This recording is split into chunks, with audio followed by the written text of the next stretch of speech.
Hello and welcome to the John Ark Show. Today we're going to interview Roger Reaves.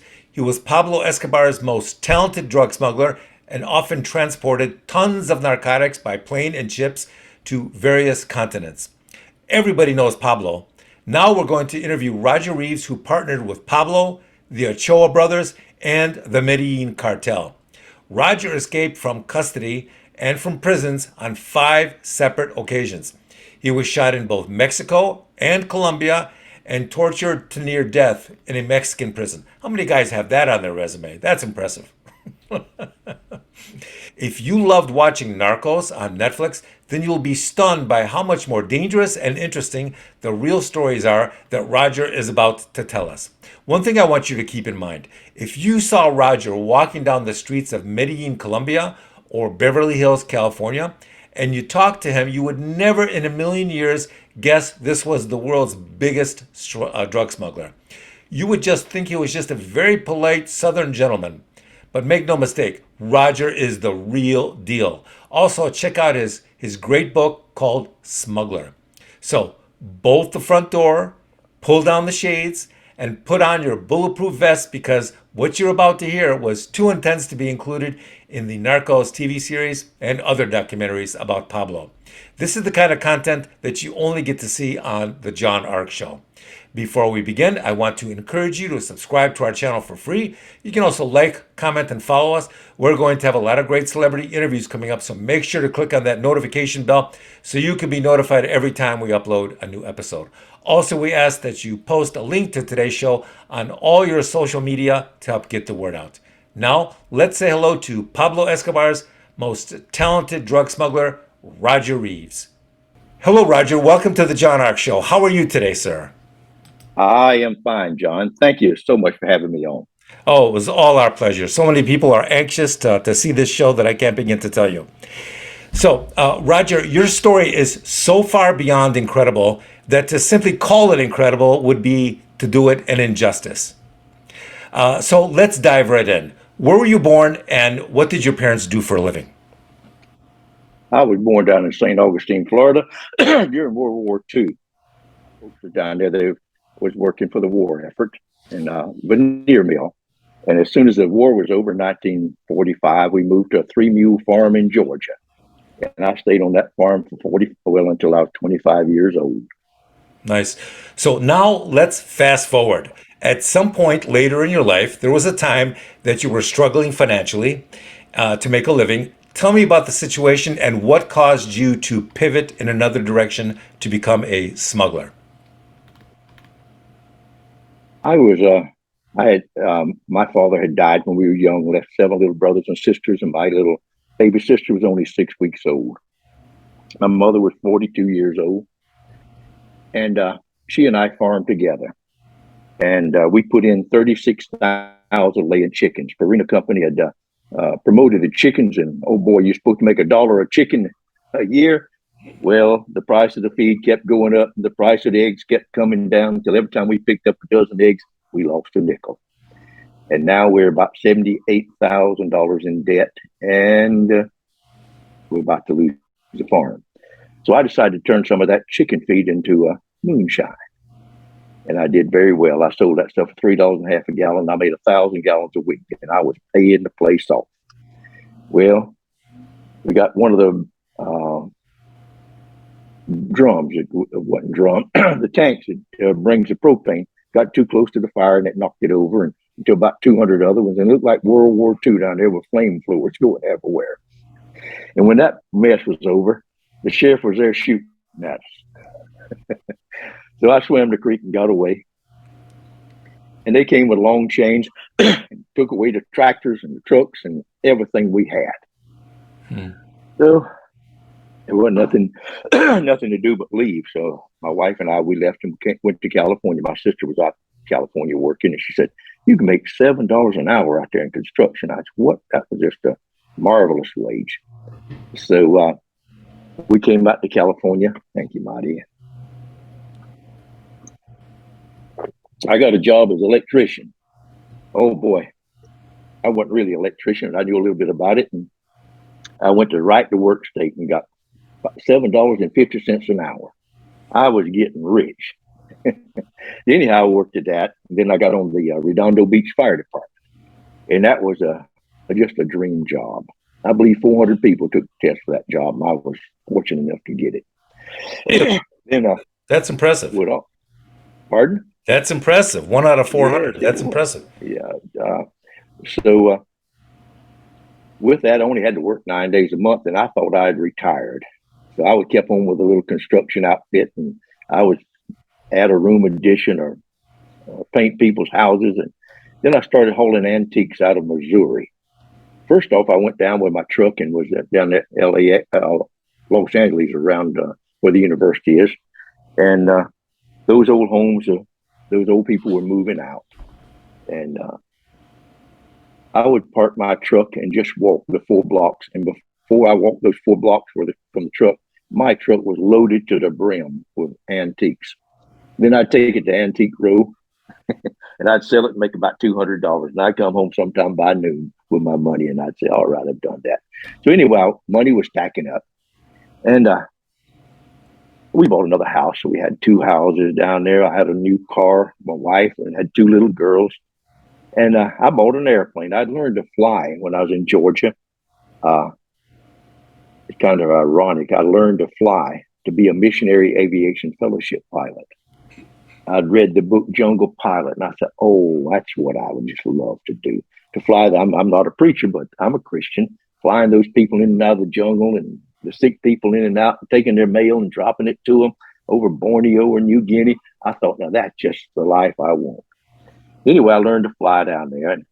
But when I came out to California and made that money, I bought a little Cessna. I went all the way to the top of Alaska with it. Then I bought a little bigger one, and then finally I got a Cessna 182.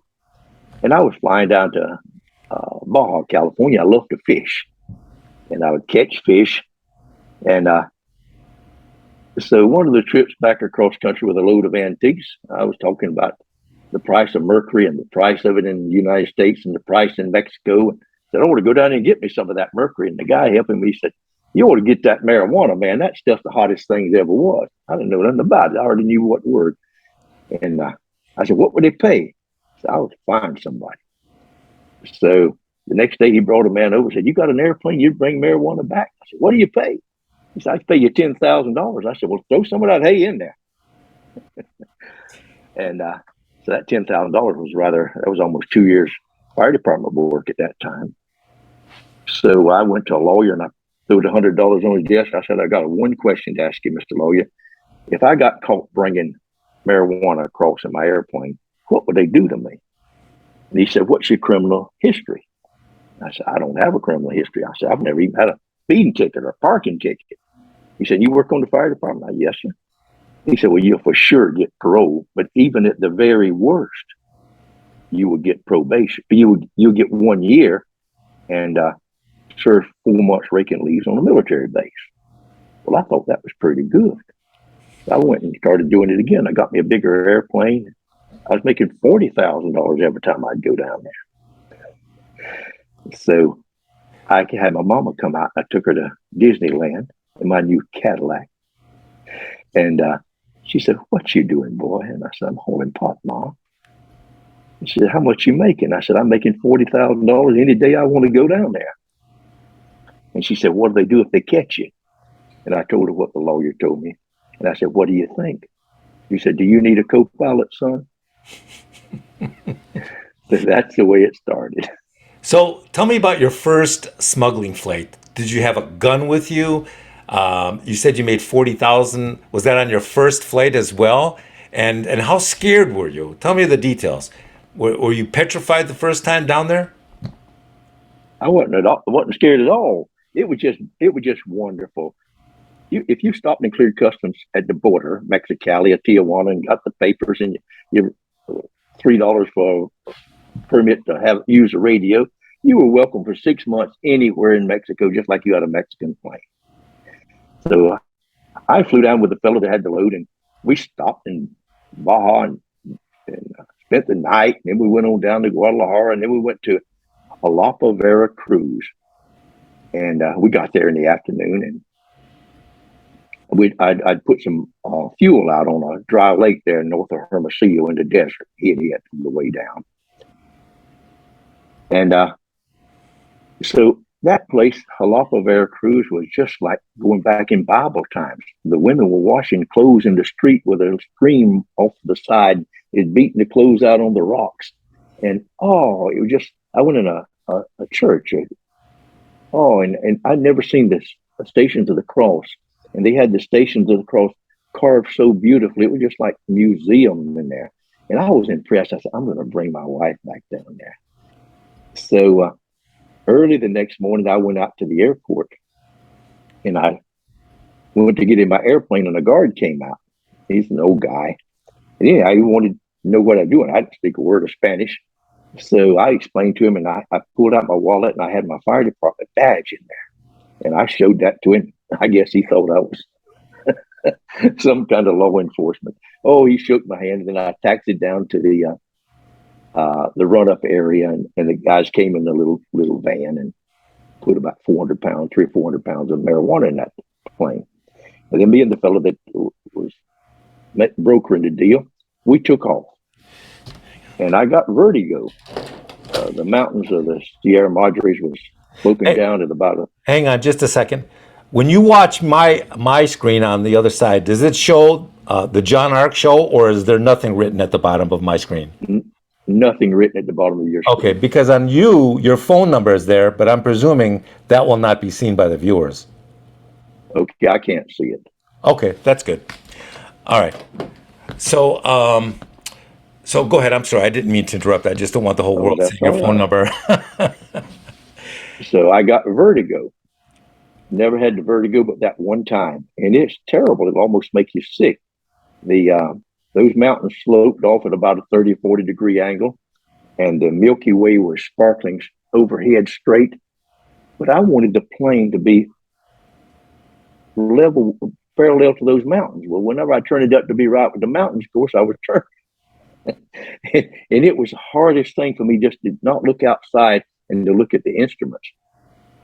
But anyway, we had the wind right on the nose, and I couldn't make it to where the fuel was waiting for me. So I landed at a small airstrip out there in the desert, and I saw at the end of it there was the ruins of a house, just a rock walls. And I landed, and a little boy looked like he was about 7 years old, herding goats, came up, and we took the marijuana out of that airplane, and his name was Lazarus, I remember.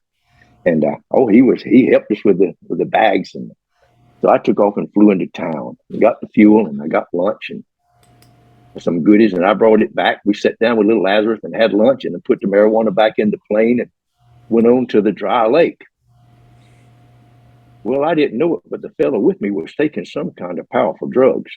So I went into town then to get more fuel is what I did. And I came back, and he had a pistol. He was shooting at me. I saw that gun flashing out there. I thought the police had done come. But then I saw him running. I had to talk to him to get him back in the plane. And I saw he was so high he didn't know one end from the other. Anyway, we put the marijuana back in the plane, and I flew to Banning, California. And that's probably the windiest place I've ever seen. I had to put full power to get down, and then I went backwards once I landed. And I unloaded that marijuana, and they came, got it, and gave me $10,000, and I flew on home. So that was my first trip.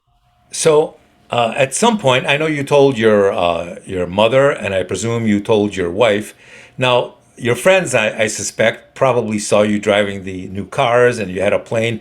Did any of your friends ask you where all the money was coming from? And if so, did you tell them?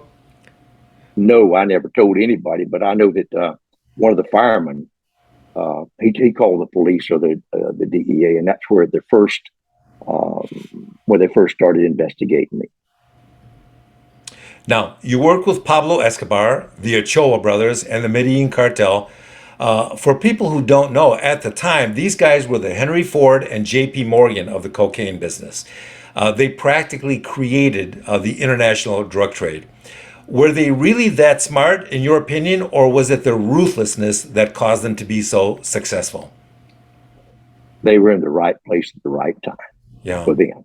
That was all Yeah. it Tell me, was.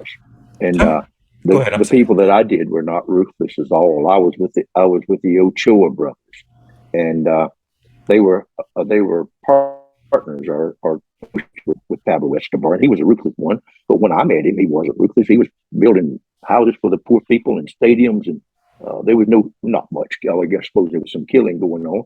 But I'll tell you why it was so ruthless and how those people came about. I believe in 1980, 10,000 people were killed in Medellin, Colombia. If one small producer of cocaine had 5 or 10 kilos, he would give it to somebody that knew a pilot or knew some way to get it to the United States. And he would look in the newspaper and say, okay, 45 kilos was captured in New Jersey and they were all lost. I'm sorry, senor, yours was lost. And bang, bang, it wasn't mine. So that was what was going on, and they couldn't trust one another. So I understand it was 5 of them that got together, and it was more like an insurance company than it was you call it a cartel. Of course it was. But the price of cocaine at that time was $50,000 in the United States wholesale, and it was $10,000 in South America, particularly in Colombia. It might have been a little cheaper down in Bolivia and Peru. But anyway, in Colombia, they said, all right, all you growers, if you will give us your cocaine, we will ship it to the United States for $10,000 per kilo. And if it's lost anywhere between the time you give it to us and until we give it to your man in Miami, we will replace it 100% in Colombia. So I understand they had 100 tons brought to them. They had more than they could possibly move.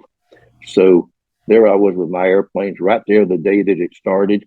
And whenever I'd fly a load, I said, when do you want me to come back? We're waiting on you, senor. Now, let's go back to the first time you met Pablo. Were you apprehensive? Was he intimidating? Was he friendly? What was that encounter like? Well, I'd hauled a load for a fellow that it didn't go well. And somebody shot the other man in Miami in the stomach. And I didn't get my money for 2 or 3 months. So I told my contact in Colombia I never want to do that again. He said, come, I have somebody you must meet. So I flew down there and I went to the town of Envigado. That's about 15, 20 miles south of Medellin. And we went up a winding road, and there was little we call them fincas, little farms, little ranches there, just play ones for the city people that are rich. And the gate opened with one of those levers like the turnpike, and 2 guards let us in, and we came up a road that was paved with stones, and came up to an old house. It looked like it was 200 or 300 years old with hitching rails in front and a rather sagging tile roof, but it was just beautiful. There's a lot of men out there waiting to get in to talk to the principals. But we were ushered right in, and I remember there was a woman. Oh, she was so pretty. I mean, she as pretty as you ever see in this world. And she asked us, wanted coffee, so we had a cup of coffee. And she ushered us in to see a gentleman there. It was Jorge Ochoa, George Ochoa. Mm-hmm. He was so nice. He spoke English. And on his desk, he had a great big desk, and he had 12 telephones, all of them a different color. He said, the reason I have these telephones, if somebody's from New York, I know it's this one, it's Portland, it's this one, so I know who's calling. And so then I talked to him, and he asked me what kind of airplanes I had, and I told him I had a turbojet Aero Commander. I had a DC-3 and a twin Beech. Beech 18 was my favorite. And he asked me about my experience crossing the border, and I told him I'd crossed it over 100 times with loads of marijuana. So he liked that. So he told me that they paid $5,000 a kilo to fly it up, and that I'd have to wait about 2 weeks to be paid. But they had all that I wanted to fly. So then he went next door, I believe, and called a man over, and the guy had on a plaid shirt, khaki pants, about 5'8", shook hands with me. He introduced me to Pablo Escobar. And Pablo Escobar was just as nice as anybody could be. All business. It was all nobody was ruthless at that time. And he asked me the same thing. He didn't speak English, but by that time I spoke enough Spanish. And he asked me about my airplanes, what experience I had. He told me that they had paid $5,000 a kilo, and that they would be happy to have me as to fly their cargo. And so we talked a little bit, and nice it is. And then he went back to his room, and the meeting didn't last very long. But that's the first time I met Pablo Escobar. Now, when you were talking to him, were there a lot of guards with weapons standing around, or was it not that kind of setting? There was nobody with a guard, nobody with a gun that you could see. We were just in a house. That was before the war started. This was in 1980. And everybody was happy. Everybody was making money. And this was the very, very beginning of the Medellin cartel. Right, right. So there was no danger there.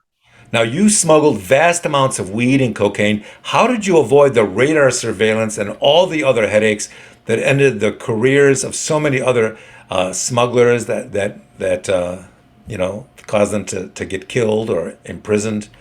Did you have certain techniques that allowed you to evade detection? Yes, I did. For the marijuana, it wasn't, well, after a while, after I got started, I got shot down in Mexico, 80 bullet holes in his plane shot down. And after that, I saw that they was having, I believe it was Operation Star Track. And they put little trucks all on the little hills from across California, Arizona, right across Texas. And I don't know how many hundred they had. And the DEA was catching planes, a lot of them. You'd see every week 3 or 4 of them was caught. So I decided that wasn't the way to go. So I went down in the center of Baja, California, about 400 miles south of San Diego, and to the town of Lahey, little village. And just southwest of Mulahey was a goat ranch, and it was over 20 miles to the road.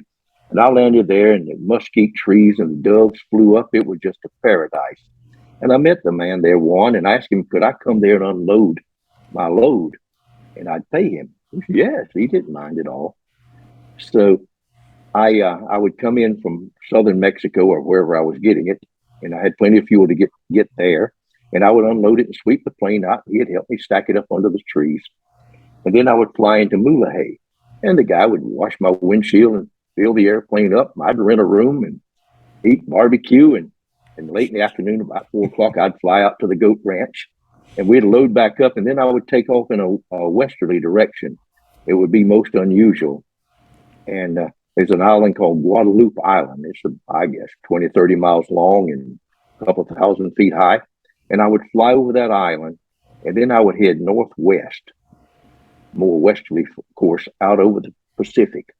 And I would be about 300 miles off the coast of San Diego, flying low. And I would fly right on up until I came behind the islands in front of Santa Barbara. And one of them has a pretty nice airport. And I'd be right down on the deck, and I'd have my windshield be covered with salt when I came in. And when I came to that island, I would pull up, look like I'd just taken off from there. And they had no radar here anyway. But then I'd go out in the desert and unload on a dry lake. And I did that over and over and over again. Never had one lick of trouble. How often did the corrupt police shut down the roads so that you could safely land your plane on the highway and unload it and unload your drugs? Was that common? Was that frequent? Well, they didn't have any choice. I would land at this village of Pichilingi. I landed there a bunch of times, like 13 times in a row and one time too long. And I would spend the night there, and I had fuel in the plane, and my wife and I would go and we'd get little toys for the children and candies and fruit. They just love red apples. They'd never seen them. And we'd load the plane up with 3 or 4 boxes of that. And whenever I'd land, it was just a 900-foot strip on the bend of a little river. And the children would come, and I'd give them all that candy and the little toys. And every time I landed, more and more children would come. And the word of the American Santa Claus was spreading. And then I'd spend the night. I spent the night in a barn-like place, and those roosters and those donkeys braying all night. It was a course.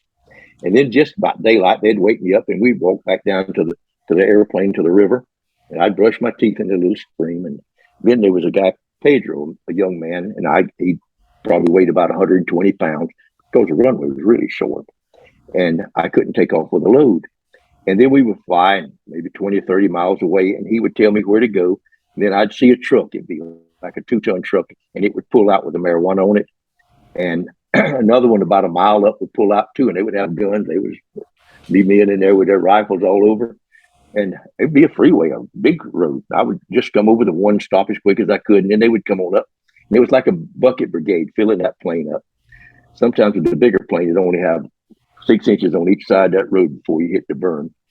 And then I'd take off over the other one, and I'd see the police sitting in there with a light on top of the car, but it wasn't turning. So that's about how I did that.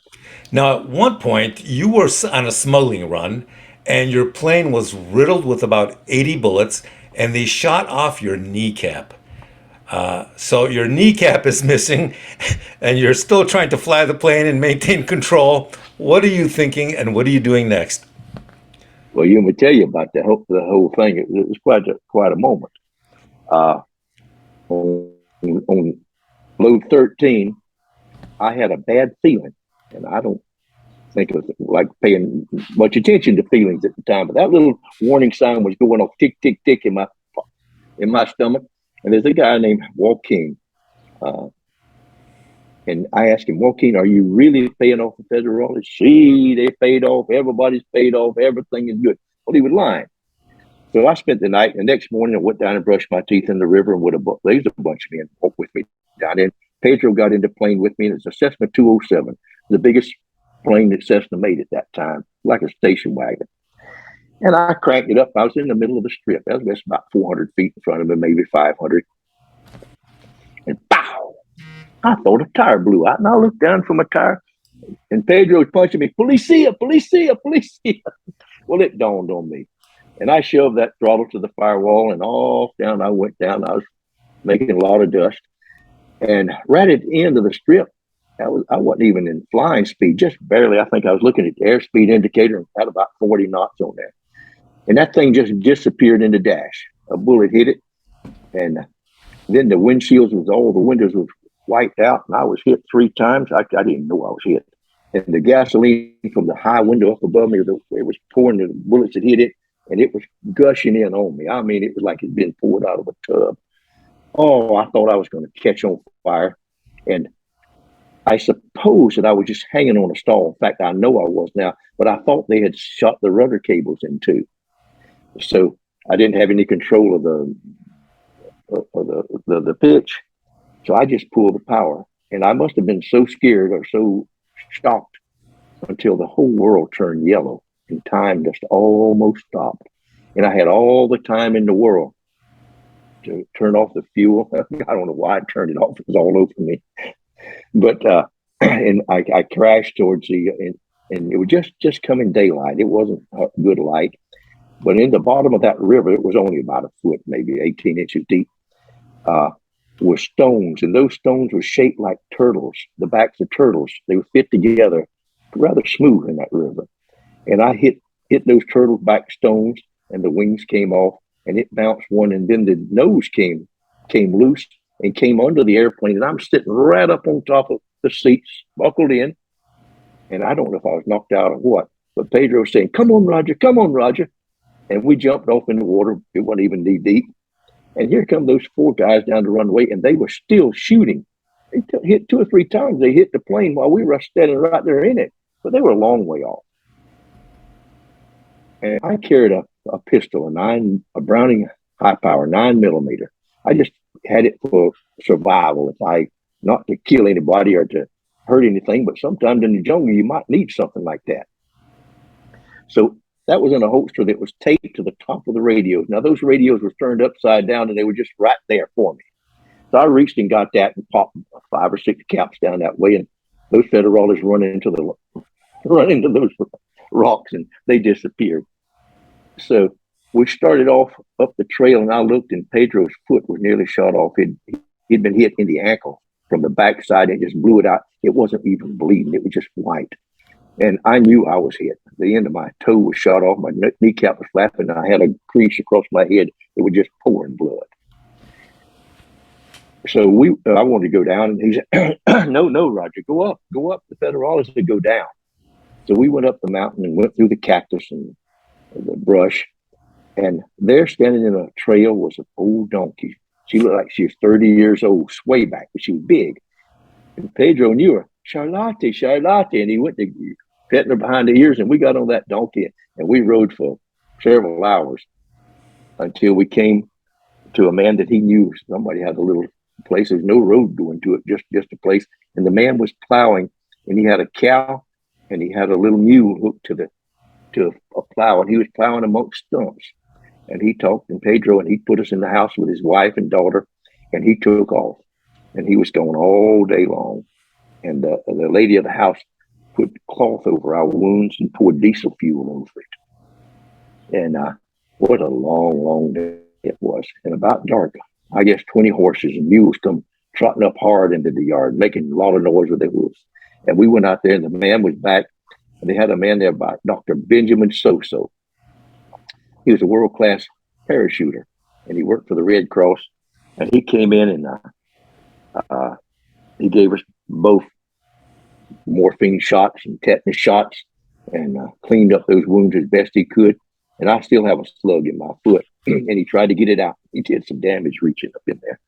But anyway, he told us that we had to go, that plane had been shot down, and there was roadblocks everywhere. And they were looking for an American pilot they thought was dead. And he looked at Pedro and he said, "You've got to get to the hospital immediately." So when he told me, "You go south, the roads are blocked going north." So we rode for, I don't know, an hour or so on those horses. Somebody put me on one. I think I rode behind somebody. And we came to a big truck. It was a 10-wheeler. It was loaded with corn in the ear. And they dug holes in that corn and put me in one side. They put Pedro in on the other and covered us up, except for our faces. Well, that road was just one way and the other. As that truck would turn, the corn would fall in on us. And they'd keep wiping it out of our faces. And we went through 3 roadblocks. And there was a bunch of Mexican fellas on there. There was the Rockies, it was in their hats and stuff. I remember it was picturesque. And so we finally came to a highway where that road came in. And they took us into a house. And the man of the house kept bringing a dishpan full of water. And I kept changing. I must have changed it 20 times before I got clean with all the blood and the crud and the dirt on me. And then they got us some clothes. Mine was rather ill-fitting. And they took Pedro out because they could get him easily to the hospital. But they had a trouble getting me. Said I wanted one to go to Guadalajara. I think it was about an 8-hour trip. I don't remember. And they had to go to Mazatlan to get a man. And he came back, and he was a dwarf. And he had a brand new taxi, and he agreed to take me to Guadalajara. Well, they propped me up with pillows and blankets in the back seat of that new car. And I'm sure I was shot up, feeling good with the morphine that they'd given me. And that little man talked all night long. I asked him, "Do you have a family, sir?" "Oh, si, senor, I have a beautiful family. Let me tell you how I got my wife, Dora. You see, no girl would look at me in my village, but I had my eye on a girl across the way. And there's Dora. So one day she's playing the band, and she's in the back of the band. And they're coming down the street, and I reach out and pull her in the yard. And my mother helps me pull her in the house. I tell her I love her and I want to marry her. Senor, she sits in that chair. She won't even look at us. And the next morning, what could I do? I have to let her go home. So she goes home, and I follow her. And her hard father, she knocked on the door, and he said, "Get away from here, you prostitute. You've been away with some man. You're no daughter of mine. Go away." And Senor, she went away with her head down. And that's when I ran up and said, "Dora, let's go talk to the Padre." And Senor, that's how I got my lovely wife, Dora. And 1 year later, you won't believe it, but we had a beautiful boy. And at that time, I was driving a new Ford, and we called him Ford. And Senor, 1 year later, we had another boy. And I was driving a new Dodge, and we named him Dodge. And Senor, I know you won't believe this, but 1 year later, we had another boy. and I had a new Chevrolet, and I had to teach that damn priest how to drive before he would name him Chevrolet. And that's how I got my three boys, Ford, Dodge, and Chevrolet. Now, most guys, they get their kneecap shot off. The first thought going through their head is, it's time for a career change. But you didn't think that. Oh, I don't know. I didn't have an airplane, and I was shot up. We went to Hawaii, and a foot was propped up in a crutch. My toe was worse than the kneecap. That thing hurt like crazy. I kept that thing over my head for about 2 months before it quit hurting. The kneecap was all right, and my head got all right. It stitched up there. Just put a crease right across the skull. And so we went to Hawaii, and the little girl dug for puka shells and made necklaces. And I lay there on a sage lounge and with my foot up, and they brought me pina coladas and poured water over me. What a wonderful time. So then there was two fellows was in the jungle had been seeing me land. And they found me and says, we'd like to buy an airplane for you. So well, we'll make a deal. And that fellow, I'll mention him, Jerry Wheels. He's still alive. The only one still alive today. So he says, so we went to Wisconsin, and we bought a twin Beech aircraft from the Beach Boys. That thing was absolutely beautiful. To have to take the inside of that out the hall to make a cargo plane out, it was like some kind of sin. But anyway, that's how I started again. So I just would fly that plane on halves, and I got half of flying, and they got half of loading and unloading. Now, at some point, you were tortured by putting your face underwater and then having some kind of gas blown in your face underwater. That almost sounds like a CIA torture technique. And then at another time, they used hot sauce on you. Was this all done by the same people? Yes, I was swimming in the pool down in Mazatlan, and I was under the name of some Ardell. And a gentleman came over and says, I was in my bathing suit. He said, are you Mr. Ardell? And I said, yes, I am. And he shook hands with me and handcuffed me. And he took me to jail. And they let me go by and get my clothes. Anyway, I was thrown in that jail, and I never saw my suitcase again. And I had $300 something in my wallet. And the receptionist, I guess the guards didn't want to do that, but he used a blackjack and took that from me. And then they put me in a holding cell. I stayed there 3 days. And there was an old pillow in there with some ticking on it. It looked awful. I shuddered when I first went in. But after a while, I'd fight to get it just to have something to sit on. Then they took me back in the back, and that's when they give the water treatment. They put my head in a tub of water, 3 of them holding me down by the hair and my ears. And the first time I took a little snort of that water with the gas in it. I don't know what it was, but it burned the living daylights out of you. I guarantee you, 3 men can't hold you down. So after that, I found out that you fight like that just before you have to take a breath. So I got that all right. And then they put me in a cell and naked. I was naked in there. It was a 5-foot square cell, and it was hot. I mean, it was hot. And after they come in, they beat me. They started on the bottom of my feet. They wanted me to sign a confession. I had a pilot was bringing me an airplane, and he stopped at the wrong runway and told something anyhow. They knew what I was doing, and they was going to make me sign a confession. Well, they beat me black and blue and spit my lip and blacked my eyes, and I wasn't about to sign that confession. And I found out in the community cell that that's what they did, and that once you signed a confession, they put you before the judge. You got 6 years, and that was it. And if you didn't sign the confession, you had about 2 years pre-trial, maybe even up to 4. It's all kind of deals could be done. So I don't know how many days it was in there that they whacked on me. It wasn't all that bad, but it was. I was bruised up bad. Anyhow, they come and took me, and they put my hands out like this and my feet, and me being naked, and they had little cogs that they turned, and it twisted them apart till I was stretched, and I was over something like a barrel. And they greased my backside, and they had a whole basket full of chili peppers, and they showed it to them. And those things were red hot. And they broke those things up and started cramming them up my backside. And they filled my whole colon up with that. And that was awful. I mean, that would just set me on fire. I couldn't hardly stand it. And then they brought that thing, jerked my head up, and brought the paper. it'll be, you'll be sign this and it's all, we'll wash it out. But anyhow, they finally did wash it out, put me back in there, and I was in bad shape.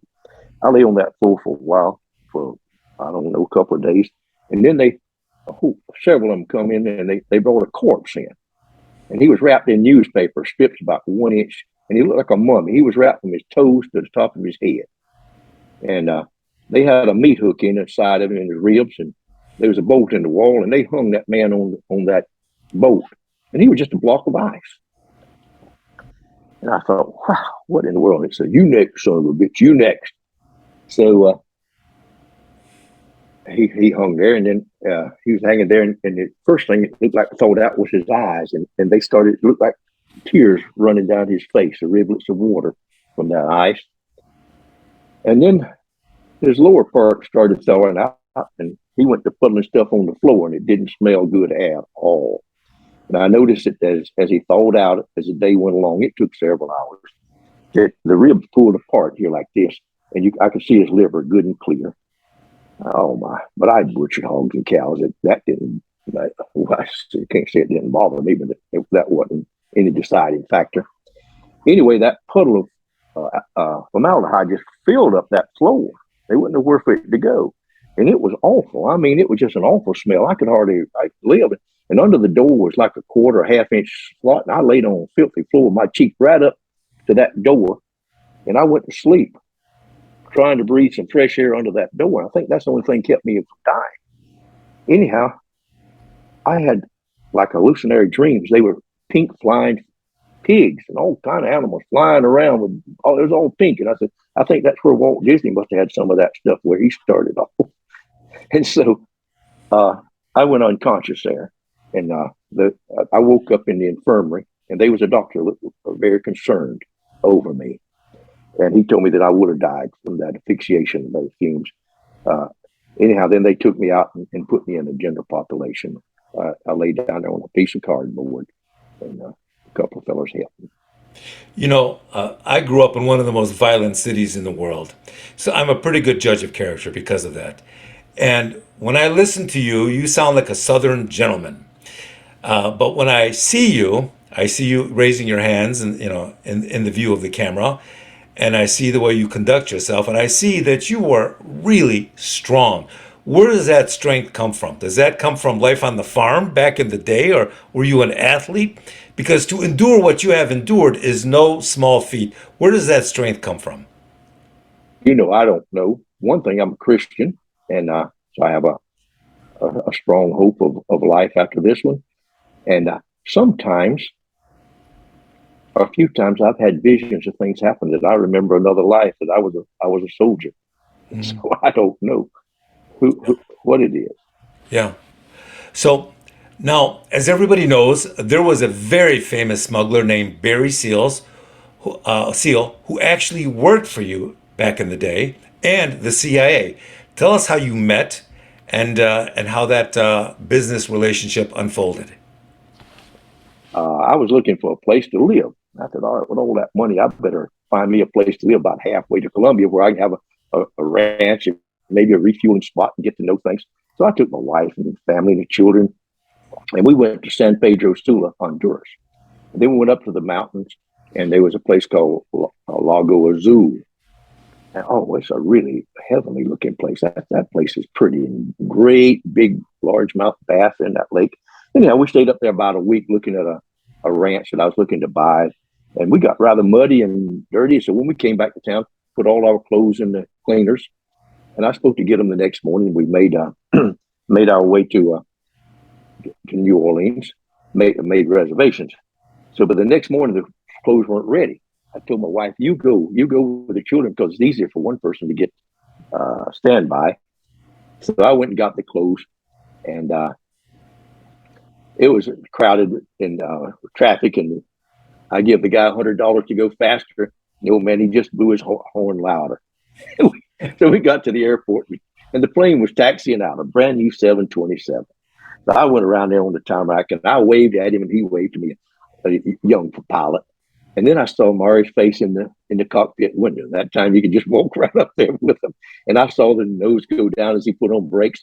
And then he put the he put the stair out, like told me to get on. And then when I went to run for the stair, he took off like a hitchhiker was. And they all laughed. Finally, he put it out, and I got on with that bag of clothes. And everybody just clapped when I got on the plane. There was a big, big clapping. And so I went back halfway down the plane. And then my daughter Miriam was sitting in the middle.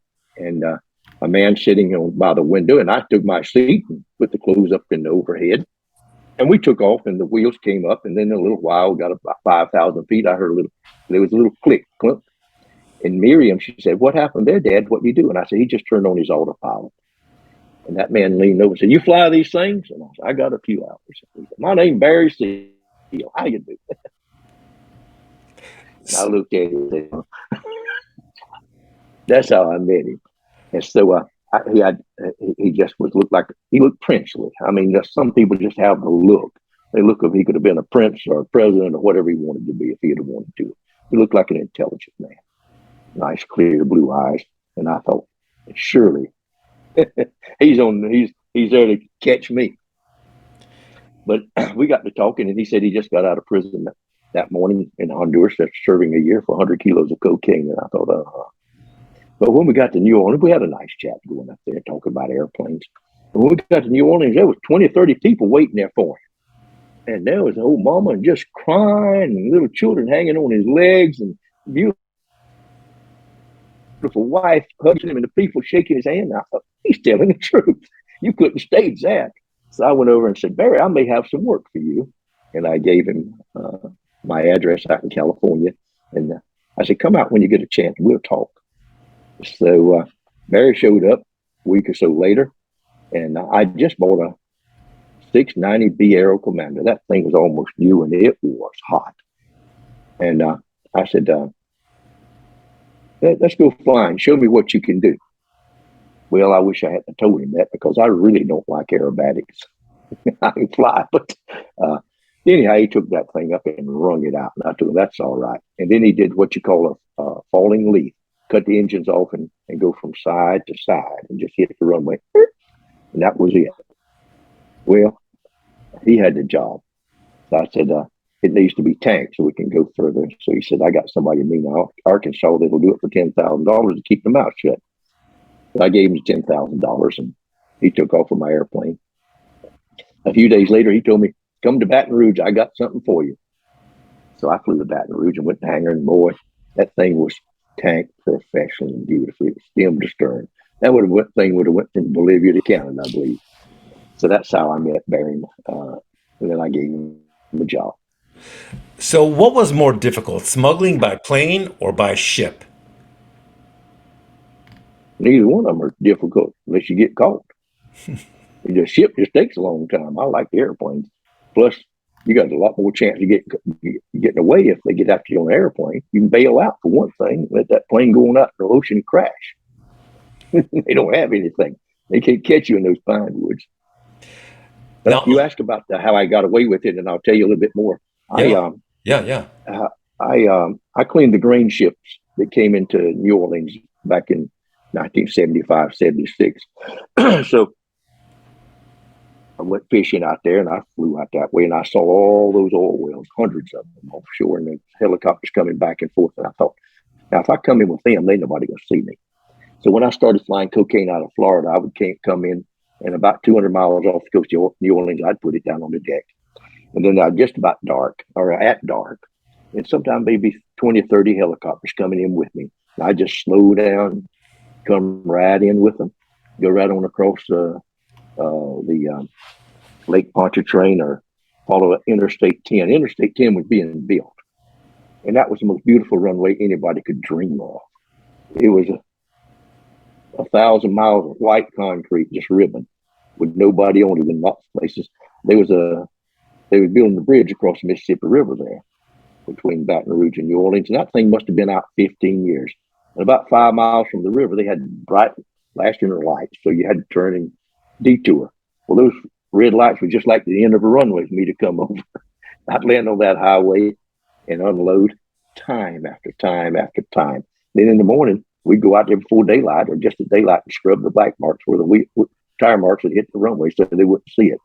So that was how I did it, and how I did it. So, a lot of people who didn't live through the 70s and 80s have no idea what those decades were like. Almost everybody was getting rich. Even if you were a complete idiot, you could still make money in the 80s. Uh, the culture was incredible back then. The music, the movies, the people. Tell us some of the things you did to enjoy your money back then. You'd be surprised. Being a poor boy on the farm, I didn't splurge, so to speak, as a lot of people. I mean, we didn't go to parties, we didn't go to expensive things. I bought a nice home in Santa Barbara, a really nice home, $179,000 in Hope Ranch, 2.5 acres overlooking the ocean. That place was a jewel. I hated to give that up, but I bought, just to keep money hid, I bought the most expensive coins in the world. I bought a Brasher de Bloom that's now worth over $10 million, size of a quarter. And uh,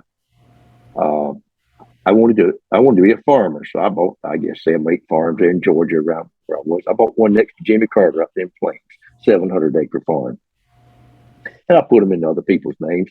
And I did real estate deals. I did had somebody else, Bill Johnson and Bill Dyer, 2 guys from down in Orange County, land developers, and they were front men for the money. And I bought the land that is now called Moreno Valley. It's a city there just south of San Bernardino. I believe it was 6,000 acres. And I paid for the planning and zoning of that. And then it was bought out by an outfit by Mark Burr out of Toronto that finished it up. And we had, I believe, 19 oil wells up at Petaluma, California, and built a hydroelectric plant up in the high Sierras. So I did stuff like that. That's what I did. And I put it offshore too. I put money in the bank offshore, and I bought cougar ranch. I like cougar. Now, there used to be a TV show back in the 80s about drug running. It was called Miami Vice, and it was insanely popular.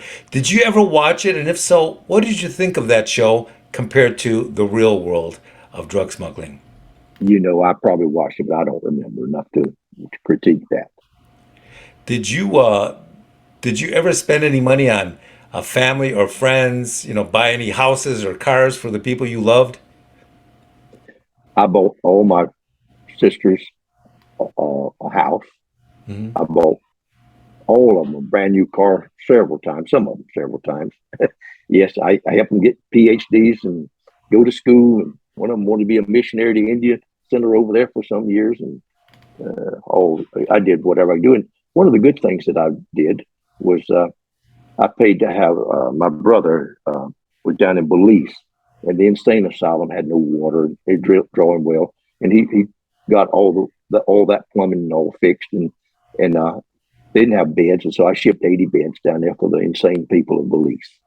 Hmm. So that was something I did, and I tell the story of a Cuban family I smuggled in. They got stranded in Jamaica, and I flew them in, and they read my book, and 40 years later, and I just went to see them a couple of months ago, and what a wonderful, tearful reunion we had.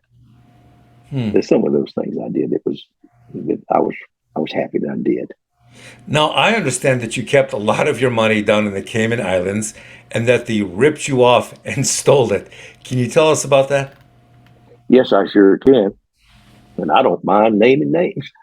I put it in I flew down there with a load of money, and I had it. Uh, I had to lay on top of the money, and I hired two guys to fly a jet, and we flew down, and I put the money in the bank. I had about 20 people there, white coats and white shirts and ties. And every time I'd cough, I believe $2,000 bills hit the floor on the other side. But anyway, I put that money in the bank, and then I went on to the United States, and I was captured. And the man that owned the bank was Stephen McTaggart, and he stole the money. He wouldn't give it back to my family or anybody, and so he closed the bank up, and he went out to Bakersfield, California. I saw one of the houses he built. It was like a castle with a moat around it. So I when I got out of prison, I went to see him, and I couldn't see him. I saw his wife, and I was on parole. I'm sure they'd put me right back in prison if I'd have said boo about that money. To this day, I hear that many of the banks in the Cayman Islands are basically just narco money laundering banks. Would you ever trust a foreign bank again? According to what it would be, I would have to be an enemy of the United States because anybody like they did on the Panama Papers, they can just copy that stuff off and sell it for $200. So I wouldn't trust the people that are in the banks. The banks are okay, but I'm sure there's banks some places that you could trust. Did you ever do any business in Panama with Manuel Noriega? And did you keep any of your money there? Because I understand that a number of drug dealers had their money stolen by the Panamanian banks. That's true. No, I didn't. I was offered by his people to fly. I had a DC-3. They wanted me to fly ether, and I turned that down. That's the closest I ever come to those people. Now, at some point, you see that things are going in the wrong direction, and you decide it's time to grab your wife and flee to Brazil, which conveniently is a non extradition country. Tell me about that experience. Well, I didn't decide to. I had the fire put under my feet, and I had to go. I when I got a 5 year sentence for marijuana and 30 years parole probation. Well, I did a couple of years on that 5 years, and I got out of prison.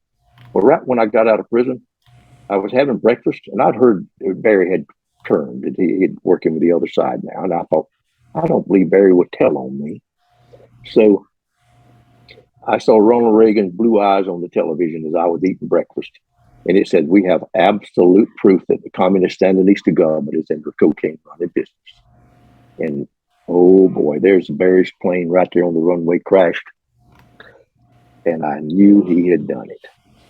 So my guts turned to ice water. And it wasn't but just a little while the phone rang. I hadn't seen Barry in two and a half years, 2 years. And he said, Roger, I'm coming out tonight. I'm going to be at this little French restaurant.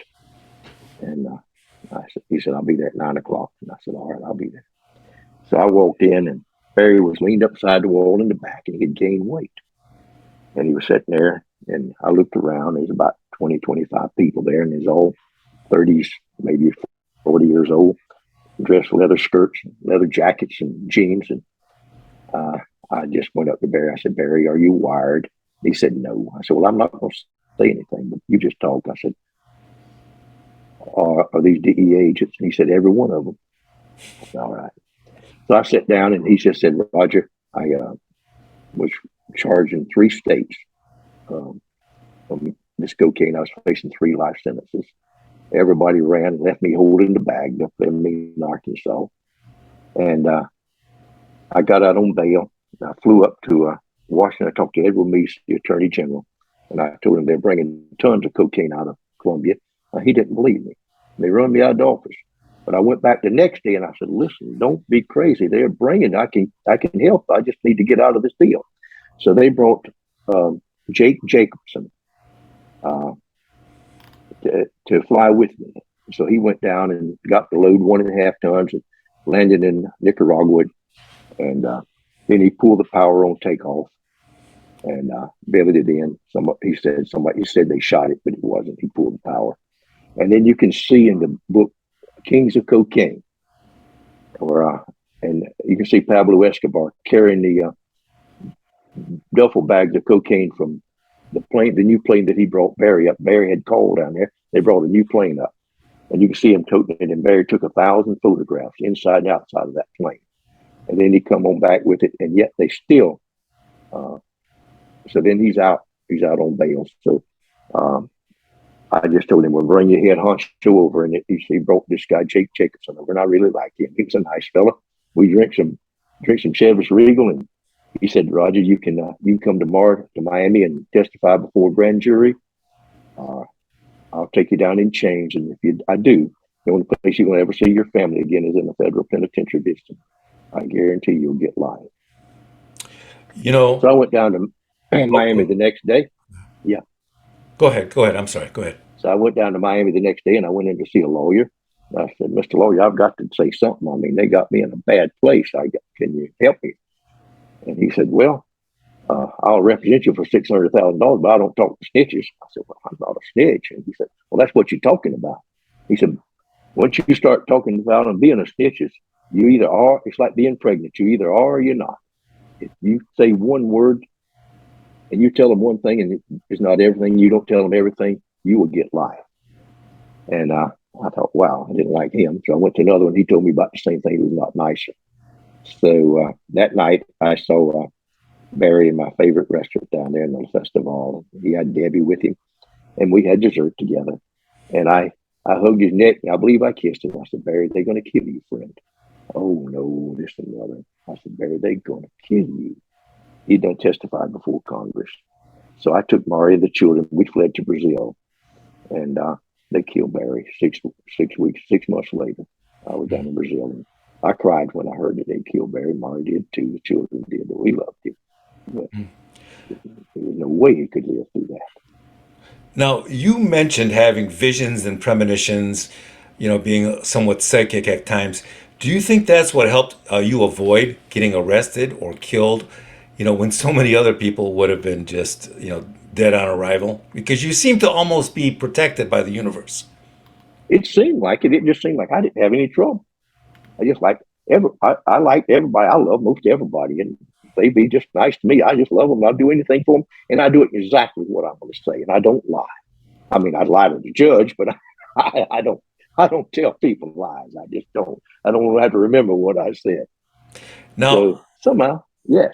yeah, if it seems that way. Now, I've got a question for you, and if your wife is there, she can feel free to answer this as well. But you have a wife that has stood by you for 60 years, 6 decades. I'm curious, what is her astrological sign, and what is it about you that caused her to say, I'm never leaving you, I'm never breaking up with you, and I'm never going to snitch you out to the authorities? What kept you guys together for 6 decades? Was it your charm, or do you possess some super secret sexual superpower that prevented her from ever leaving you? Well, I'll tell you my part, and then I'll ask her to come tell you her part if you like. Yeah, yeah. Okay.